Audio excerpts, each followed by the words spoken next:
ఆంధ్రప్రదేశ్లోని పవిత్రమైన క్షేత్రాలలో ఒకటి శ్రీశైలంలో ఉన్న భ్రమరాంబికాదేవి శక్తిపీఠం. పురాణాల ప్రకారం సతీదేవి శరీరం విభజించబడినప్పుడు ఆమె మెడభాగం ఈ ప్రాంతంలో పడినట్లు చెబుతారు. అందువల్ల ఈ స్థలం శక్తిపీఠంగా ప్రసిద్ధి చెందింది. శ్రీశైలం క్షేత్రం 12 జ్యోతిర్లింగాలలో ఒకటిగా కూడా ప్రసిద్ధి చెందింది.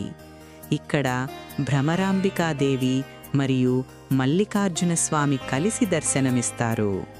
భ్రమరాంబికాదేవిని భక్తితో ప్రార్థిస్తే కష్టాలు తొలగిపోతాయని, కుటుంబంలో శాంతి మరియు ఐశ్వర్యం కలుగుతాయని భక్తులు విశ్వసిస్తారు.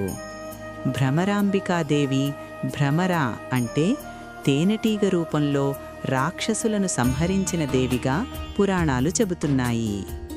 శ్రీశైలం క్షేత్రం నల్లమల అటవీ ప్రాంతంలో కృష్ణానదీ తీరంలో ఉన్న ఒక అత్యంత పవిత్రమైన స్థలం.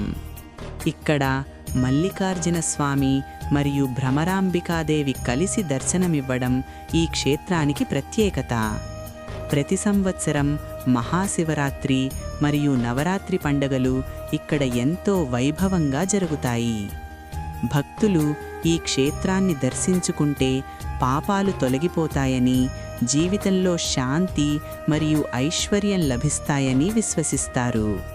ఈ విధంగా శ్రీశైలం భ్రమరాంబికాదేవి శక్తిపీఠం భక్తులకు అపారమైన దివ్య అనుభూతిని అందించే పవిత్ర క్షేత్రంగా నిలిచింది.